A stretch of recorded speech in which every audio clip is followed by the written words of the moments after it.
चलिए जानते हैं आज की देश और दुनिया की सिलेक्टेड काम की और महत्वपूर्ण 50 बड़ी खबरों को सिर्फ 10 मिनट में। पर अभी तक आपने इस वीडियो को लाइक नहीं किया तो लाइक कर दीजिए। तो चलिए वीडियो स्टार्ट करते हैं। पीएम मोदी संभालेंगे यूपी में बीजेपी के प्रचार की कमान। 31 जनवरी को कर सकते हैं पहली वर्चुअल रैली। सस्ते हो सकते हैं मोबाइल फोन समेत कई इलेक्ट्रॉनिक गैजेट्स। कस्टम ड्यूटी में कटौती का ऐलान कर सकती है सरकार। 10 रुपए थाली देंगे सामाजिक कैंटीन। किराना स्टोर खोलेंगे यूपी में। अखिलेश यादव ने किए कई बड़े ऐलान। पंजाब के लिए सीएम केजरीवाल का बड़ा ऐलान। 24 घंटे मिलेगी बिजली पानी, नहीं लागू होगा कोई नया कर। मोदी सरकार ने जासूसी करने के लिए पेगासस खरीदा था। भाजपा सरकार ने देशद्रोह किया है। राहुल गांधी ने मोदी सरकार पर लगाया आरोप। नवजोत सिंह सिद्धू अमृतसर पूर्व से नामांकन किया दाखिल। साथ ही कहा मुझे उकसाया जा सकता है, हराया नहीं। पीएम मोदी 2 फरवरी को सुबह 11 से 12 बजे के बीच करेंगे भारतीय जनता पार्टी के कार्यकर्ताओं को संबोधित। बजट पर करेंगे चर्चा। बनिए मुझे वोट नहीं देते थे, अब देने लगे हैं क्योंकि मैंने दिल जीता। पंजाब में बोले मुख्यमंत्री अरविंद केजरीवाल। यूपी में अब भाजपा की बढ़ सकती है मुश्किलें। किसान मोर्चा 3 फरवरी से शुरू करेगा mission Uttar Pradesh. State bank of India ने गर्भवती महिला उम्मीदवारों के लिए भर्ती नियम बदले। यहाँ जाने क्या है नए नियम। 31 जनवरी और 1 फरवरी को लोकसभा में नहीं होगा शून्यकाल का सेशन। अमित शाह ने कोरोना बढ़ते संक्रमण के कारण किया बंद डोर टू डोर प्रचार। बहुजन समाज पार्टी की सरकार में मंत्री रहे रंगनाथ मिश्रा भारतीय जनता पार्टी में हुए शामिल। उत्तराखंड की 70 विधानसभा सीटों के लिए कुल 755 उम्मीदवारों ने किया नामांकन दाखिल। ओडिशा में बनी कोविड-19 रैपिड एंटीजन जांच किट को आईसीएमआर की मिली मंजूरी। 2 महीने में होगी बाजार में उपलब्ध। सपा प्रमुख अखिलेश यादव ने जनता से की अपील। कहा अगर अमित शाह घर का दरवाजा खटखटाए तो उन्हें लाल सिलेंडर जरूर दिखाइए। मायावती 8 फरवरी को नवा शहर में करेगी चुनावी रैली। बसपा के पंजाब अध्यक्ष जसवीर गढ़ी ने किया दावा प्रदेश में कांग्रेस का सफाया हो जाएगा। प्रियंका के बाद अब जयंत चौधरी ने लिखी वोटरों को चिट्ठी। लिखा सत्ताधारी दल ने धार्मिक उन्माद से किया है बांटने का काम। आरबीआई ने लगाई पाबंदी। 1 लाख रुपए से ज्यादा रकम बैंक में नहीं निकाल पाएंगे ग्राहक। चुनाव प्रचार के दौरान मुजफ्फरनगर की जनता से अमित शाह ने किया सवाल जवाब। क्या आप सब दंगों को भूल गए हो। राजस्थान में 1 फरवरी में खुलेंगी 10वीं से 12वीं के स्कूल। वीकेंड कर्फ्यू समाप्त। गहलोत सरकार ने जारी की नई गाइडलाइंस। देश में कोरोना से मौत के डरावने आंकड़े। पिछले 24 घंटे में 871 संक्रमितों की गई जान। 2,35,005 नए मामले आए सामने। ट्विटर पर फॉलोअर्स घटने को मोदी की साजिश बताना राहुल गांधी की नादानी। विराट कोहली के दोस्त ने दिल्ली पुलिस पर लगाए मारपीट के आरोप। आंख में लगी चोट, डीसीपी ने किया खंडन। महाराष्ट्र में गांधीधामपुर एक्सप्रेस में लगी आग। फायर ब्रिगेड ने नुकसान से पहले पाया काबू। रेल मंत्रालय ने कहा सभी यात्री हैं सुरक्षित। एनवाईटी की रिपोर्ट में किया दावा। भारत ने 2017 में इजरायल से डिफेंस डील में खरीदा था स्पाइसवेयर पेगासस। भारतीय जनता पार्टी के राष्ट्रीय अध्यक्ष जेपी नड्डा ने बरेली के बड़ा बाग हनुमान मंदिर में की पूजा अर्चना। पुणे में 1 फरवरी से खुलेंगे स्कूल और कॉलेज। 15 से 18 साल के विद्यार्थियों का स्कूल में ही होगा वैक्सीनेशन। अजीत पवार। आरपीएन सिंह के जाने से कांग्रेस को मिला बल। झारखंड दिग्गज नेता सुखदेव भगत और प्रदीप कुमार थामेंगे कांग्रेस का हाथ। अब पंजाब में भारी बहुमत के साथ फिर से सरकार बनाएंगे। सचिन पायलट ने किया बड़ा दावा। ये चुनाव चौधरी चरण सिंह की विरासत को बचाने के लिए है। गाजियाबाद में बोले अखिलेश यादव। नियोको वायरस का फिलहाल इंसानों में फैलने का कोई खतरा नहीं। वैज्ञानिकों ने कहा सतर्क रहने की सख्त जरूरत। राजस्थान रीट पेपर लीक मामले में माध्यमिक शिक्षा बोर्ड सचिव अरविंद सेंगवा सस्पेंड। बोर्ड अध्यक्ष जारोली को एसओजी जल्द कर सकती है गिरफ्तार। श्री अखिलेश यादव जी, आपको न कोरोना का टीका पसंद है न माथे का टीका पसंद है। यूपी के पूर्व सीएम केशव प्रसाद मौर्य ने सपा प्रमुख पर साधा निशाना। सौरव गांगुली ने रणजी ट्रॉफी की तारीख की कंफर्म, जाने कब से शुरू होगा टूर्नामेंट। गोवा विधानसभा चुनाव घर घर जाकर प्रचार करेंगे उत्पल पर्रिकर।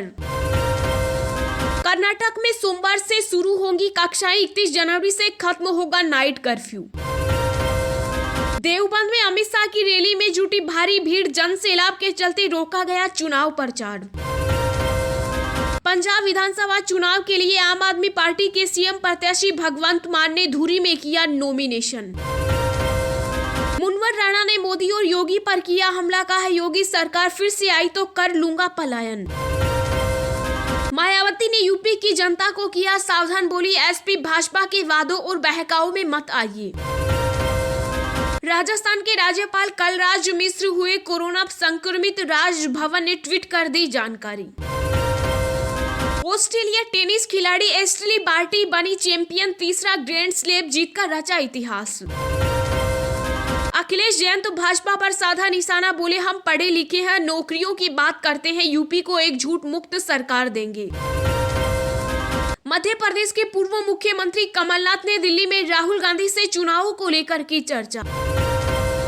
फैंस का सब्र हुआ खत्म, सलमान खान का डांस विद मी गाना हुआ रिलीज। जी हाँ दोस्तों, और भी बहुत बड़ी काम की खबरें निकल कर आ रही हैं, इसलिए वीडियो को लास्ट तक जरूर देखना। तो चलिए अब जानते हैं जो महत्वपूर्ण खबरें हैं उनको विस्तार से। पर इससे पहले अभी तक आपने इस वीडियो को लाइक नहीं किया तो लाइक कर दीजिए। सस्ते हो सकते हैं मोबाइल फोन समेत कई इलेक्ट्रॉनिक गैजेट्स, कस्टम ड्यूटी में कटौती का ऐलान कर सकती है सरकार। जी हां, केंद्रीय वित्त मंत्री निर्मला सीतारमण 1 फरवरी को संसद में देश का बजट पेश करेगी। वित्त वर्ष 2022-23 के लिए पेश किए जाने वाले इस बजट से देश की सभी वर्गों का काफी उम्मीद है। देश की आम जनता चाहती है कि उनकी आमदनी में बढ़ोतरी और खर्च में कटौती हो। इसी बीच एक खबर आ रही है कि केंद्र सरकार इस बजट में इलेक्ट्रॉनिक्स को लेकर बड़ा ऐलान कर सकती है। जी हां, खबर के मुताबिक केंद्र सरकार कंज्यूमर इलेक्ट्रॉनिक्स और मोबाइल फोन के कलपुर्जों पर सीमा शुल्क में संशोधन कर सकती है।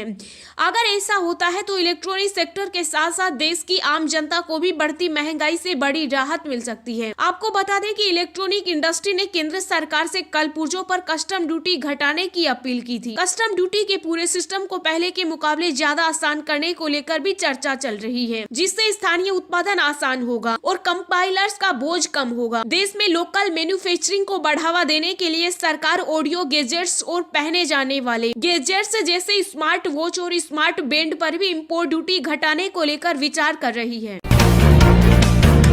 पीएम मोदी संभालेंगे यूपी में बीजेपी के प्रचार की कमान, 31 जनवरी को कर सकते हैं पहली वर्चुअल रैली। जी हां, यूपी चुनाव को लेकर भाजपा के बड़े नेता राज्य में बड़े स्तर पर चुनाव प्रचार कर रहे हैं और केंद्रीय गृह मंत्री अमित शाह, भाजपा के राष्ट्रीय प्रमुख जेपी नड्डा, मुख्यमंत्री Yogi Adityanath door to door अभियान के तहत प्रचार कर रहे हैं। उनके बाद अब प्रधानमंत्री नरेंद्र मोदी 31 जनवरी को भारतीय जनता पार्टी के पहली बार वर्चुअल रैली कर सकते हैं। इस रैली के जरिए पीएम मोदी राज्य सरकार और केंद्र सरकार की उपलब्धियों को बताएंगे। बताया जा रहा है कि पहले चरण में होने वाले मतदान वाले जिलों पर पीएम मोदी फोकस कर सकते हैं। असल में राज्य में 10 फरवरी को राज्य के पश्चिमी जिलों में मतदान होना है और भाजपा मतदाताओं को साधने की पूरी कोशिश कर रही है। वहीं चुनाव आयोग ने कोविड-19 के बढ़ते मामलों के कारण 31 जनवरी तक रैलियों और रोड शो पर बैन किया है। आपको बता दें कि पीएम मोदी की रैली के जरिए पार्टी कम से कम 4 से 5 जिलों में लाइव किया जाएगा। पीएम मोदी की पहली वर्चुअल रैली के जरिए पार्टी सहारनपुर, बागपत, शामली, मुजफ्फरनगर और गौतम बुद्ध नगर के मतदाताओं पर टारगेट करेगी।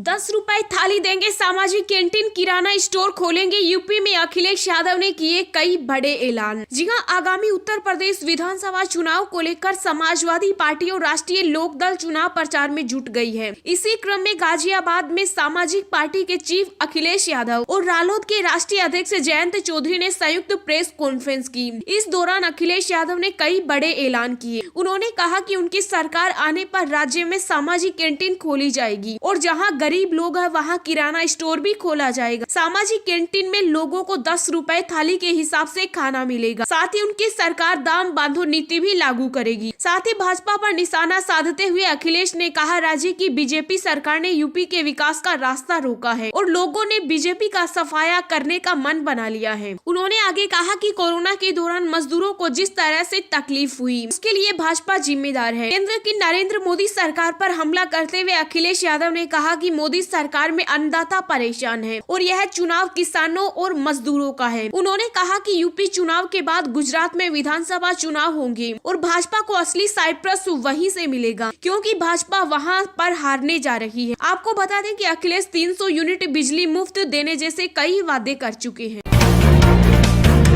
स्टेट बैंक ऑफ इंडिया ने गर्भवती महिला उम्मीदवारों के लिए भर्ती नियम बदले। यहाँ जाने क्या है नए नियम। जी हाँ, अपने ग्राहकों को बेहतर सुविधा देने के लिए और बाकी दूसरे कामों के लिए भी तमाम बैंकों द्वारा समय समय पर कई बदलाव किए जाते हैं। इसी कड़ी में देश का सबसे बड़ा सार्वजनिक क्षेत्र का कर्जदाता स्टेट बैंक ऑफ इंडिया ने गर्भवती महिला उम्मीदवारों के लिए भर्ती नियमों में बदलाव कर दिया है। बैंक के मुताबिक नए नियमों के तहत नई भर्ती की स्थिति में 3 महीने से ज्यादा गर्भवती महिला उम्मीदवारों को अस्थायी रूप से अयोग्य माना जाएगा। दरअसल वो प्रसव के बाद 4 महीने के अंदर बैंक में शामिल हो सकती है। वहीं एसबीआई ने नई भर्तियों या पदोन्नत लोगों के लिए अपने नवीनतम मेडिकल फिटनेस दिशा निर्देशों में कहा है कि 3 महीने के समय से कम गर्भवती महिला उम्मीदवारों को फिट माना जाएगा। भारतीय स्टेट बैंक कर्मचारी संघ के महासचिव के.एस. कृष्णा के मुताबिक एक महिला पर बच्चा पैदा करने और रोजगार के बीच चुनाव करने के लिए मजबूर नहीं किया जा सकता है, क्योंकि यह उनके प्रजनन अधिकारों और रोजगार के अधिकार दोनों में दखल अंदाजी करता है। स्टेट बैंक ऑफ इंडिया द्वारा गर्भवती महिला उम्मीदवारों के लिए भर्ती नियम में किया गया बदलाव को दिसंबर 2021 यानी मंजूरी की तारीख से प्रभावी माना जाएगा, जबकि प्रमोशन से जुड़े नियम 1 अप्रैल 2022 से लागू होंगे। नवजोत सिंह सिद्धू अमृतसर पूर्व से नामांकन किया दाखिल, साथ ही कहा मुझे उकसाया जा सकता है, हराया नहीं। जी हां, पंजाब में विधानसभा चुनाव को लेकर तेजी से पर्चा दाखिल किया जा रहा है। प्रदेश कांग्रेस अध्यक्ष नवजोत सिंह सिद्धू ने अमृतसर पूर्व पर्चा भर दिया है। सिद्धू ने नामांकन दाखिल करने के बाद मुझे उकसाया जा सकता है लेकिन हराया नहीं जा सकता। मैंने अपने 17 साल के राजनीतिक करियर में कोई गलत काम नहीं किया। अकाली दल को निशाना बनाते हुए कहा कि उन्होंने ड्रग्स बेची है, उन्हें कौन वोट देगा। इस सीट से कांग्रेस ही जीत हासिल करेगी। सिद्धू अभी अमृतसर पूर्व सीट से मौजूदा विधायक है। सिद्धू ने कहा, मैं लोकतंत्र को दंड तंत्र में नहीं बदलना चाहता। इस शहर का कांग्रेस में विश्वास था, है और आगे भी रहेगा। आपको बता दें कि अमृतसर पूर्व सीट पर नवजोत सिंह सिद्धू के खिलाफ शिरोमणि अकाली दल ने पंजाब के पूर्व मंत्री बिक्रम सिंह मजीठिया को मैदान में उतारा है। पंजाब में 20 फरवरी को विधानसभा चुनाव होंगे और मतों की गिनती 10 मार्च को होगी।